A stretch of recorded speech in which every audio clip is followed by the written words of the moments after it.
Oh, Billy. Yeah. How's it going, Billy? I'm fine, Mike. How are you doing? Great, man. Great. I'm Mike. This is Billy Monama. We at Marshall Music would meet in the acoustic room. Yeah. And this is a beautiful Gibson 335. And we're here to talk to you guys about Gibson 335's in the context of jazz music in South Africa. Yeah, well, I mean,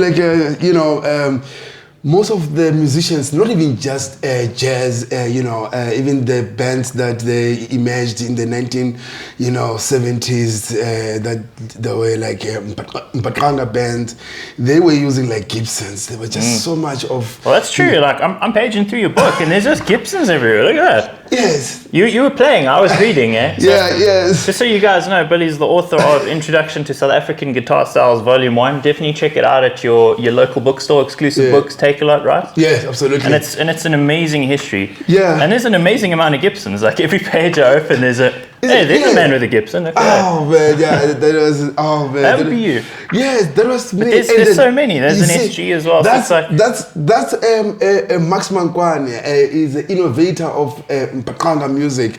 That is the style of music that was popular in the 1960s, and then it became pop of South Africa in the black South African pop in the 1980s.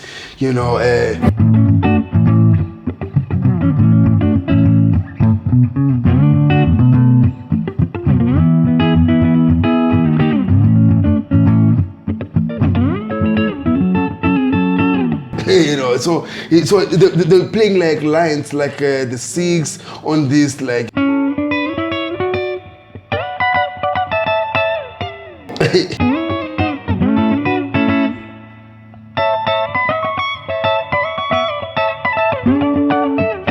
So just like two guitar kind of music style. There was no keyboards and piano. So that really does sound uniquely South African as well, which is I think where Gibson has a big history and heritage in South African jazz, because it's been around as a brand for 175 years or something. I should know, but it's been a long time, and it's just been out there everywhere.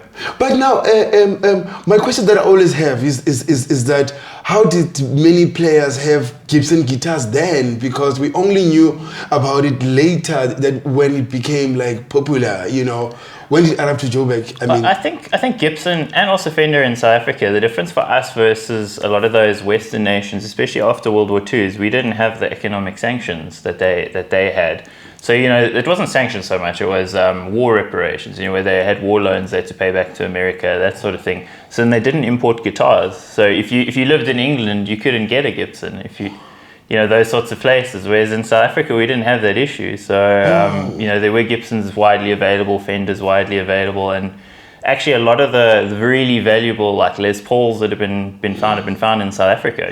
Old guy used it in his jazz band, old guy Buddha Wormer used it in his Buddha Orkest or whatever. It's quite crazy. This particular model, the Gibson ES335, was introduced in 1959. It's been around forever, and in a lot of Western styles. Larry Carlton's the obvious guy, Mr. 335. Yes. Playing all the jazz and fusion stuff, and Steely Dan stuff. Just an incredible player. And you go from there up to modern rock styles, even some heavier styles of this. Yeah. But in South African music, you'll see lots of these in this book. Yes, absolutely. When we talk about, for myself, the first people I saw playing a 335 was B.B. King. And Larry Carlton, they love the 335. But here at home as well, many, players, the Almond Memelas, they played the 335, even Alan Queller, I think maybe because at that time they were influenced by the American music, so they will want to buy the guitar that... You want to buy what you see. What do you see? So this guitar, you can play anything with it. That's a nice thing. Even today, my colleagues, my fellow guitar players, they use this guitar a lot to play jazz rock, because you know how to use effects on it. It's not just like a hollow jazz box. That's the amazing thing is I think most guitar players would say the two most versatile guitars you get is a 335 or a Telecaster, and Yeah, for different Yes, reasons, but they yes. can do lots of different things. I Yeah. mean, I know you've been a telly guy as well at times. Yes.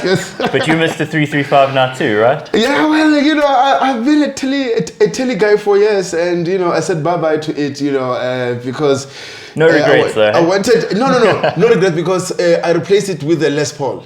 You know, so I still, if I want to use things like overdrives and you know, so I use a Les Paul. But now people like who plays like in jazz, blues, rock kind of a thing, you know, like this new sound whereby you wanna plug effects, you know, on your board down on the floor. This guitar is the one because it doesn't have like that kind of a feedback. You know, like a hollow like a body. full hollow, yeah. It's got a yeah. center block, so it's a little bit more resistant to feedback. Yeah. And I mean, great sounding pickups. I think the slight hollowness, not the full hollowness, just gives it a more interesting tone than something that's a solid body. Yeah, and that's why many More complex tone. Yes, it is. It is complex, and that is why most of the new generation of the guitar players, they prefer this guitar. You know, Keenan Arons is a jazz guitar player. He used this guitar. Vuma Elvin, he's using this guitar because they play with effects. You know, so I think they avoid to play. They're avoiding to have two guitars for the effects, and you know, so this guitar is it's a multi, you know. Absolutely. So if you guys want to get yourself a Gibson ES335, come down to Marshall Music in Woodmead or go to marshallmusic.co.za online if you want to check them out.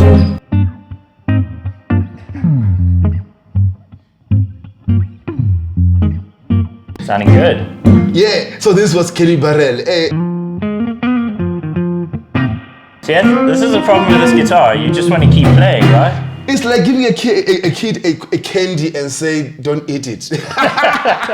Don't take it to your mouth. So if you want to get your own candy, get down to Marshall Music and check out Billy's book, Introduction to South African Guitar Styles on Take-A-Lot at Executive Book. It's exclusive book, so I almost called it Executive Book. Wow, okay.